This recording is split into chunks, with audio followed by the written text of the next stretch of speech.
Hello, I'm Severn Suzuki speaking for ECHO, the Environmental Children's Organization. We're a group of 12 and 13-year-olds trying to make a difference. Vanessa Seti, Morgan Geisler, Michelle Quigg, and me. We've raised all the money to come here ourselves, to come 5,000 miles to tell you adults you must change your ways.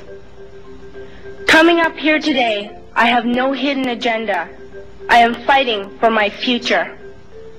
Losing my future is not like losing an election or a few points on the stock market. I am here to speak for all generations to come. I am here to speak on behalf of the starving children around the world whose cries go unheard. I am here to speak for the countless animals dying across this planet because they have nowhere left to go.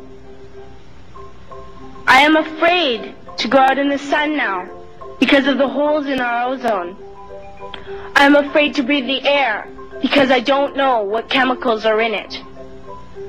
I used to go fishing in Vancouver, my home, with my dad, until just a few years ago we found the fish full of cancers. And now we hear of animals and plants going extinct, every day vanishing forever.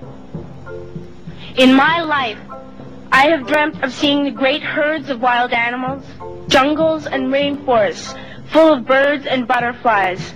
But now I wonder if they will even exist for my children to see. Did you have to worry of these things when you were my age? All this is happening before our eyes, and yet we act as if we have all the time we want and all the solutions. I'm only a child, and I don't have all the solutions. But I want you to realize, neither do you. You don't know how to fix the holes in our ozone layer. You don't know how to bring the salmon back up in a dead stream. You don't know how to bring back an animal now extinct. And you can't bring back the forest that once grew where there is now a desert. If you don't know how to fix it, please stop breaking it. Here, you may be delegates of your government, business people, organizers, reporters, or politicians, but really, your mothers and fathers, sisters and brothers, aunts and uncles, and all of you are someone's child. I'm only a child, yet I know we are all part of a family, 5 billion strong, in fact 30 million species strong, and borders and governments will never change that.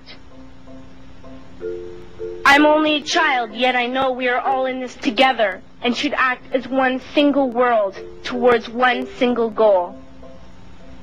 In my anger, I am not blind, and in my fear, I am not afraid of telling the world how I feel. In my country, we make so much waste. We buy and throw away, buy and throw away, buy and throw away, and yet northern countries will not share with the needy. Even when we have more than enough, we are afraid to share. We are afraid to let go of some of our wealth. In Canada, we live the privileged life, with plenty of food, water, and shelter. We have watches, bicycles, computers, and television sets. The list could go on for 2 days. 2 days ago, here in Brazil, we were shocked when we spent time with some children living on the streets. This is what one child told us.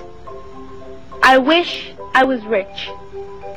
And if I were, I would give all the street children food, clothes, medicines, shelter, and love and affection.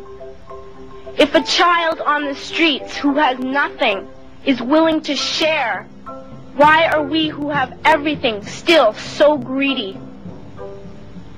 I can't stop thinking that these are children my own age, that it makes a tremendous difference where you are born. That I could be one of those children living in the favelas of Rio. I could be a child starving in Somalia, or a victim of war in the Middle East, or a beggar in India. I am only a child, yet I know if all the money spent on war was spent on finding environmental answers, ending poverty, and finding treaties, what a wonderful place this earth would be.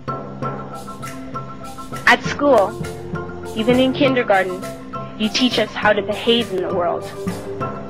You teach us to not to fight with others, to work things out, to respect others, to clean up our mess, not to hurt other creatures, to share, not be greedy.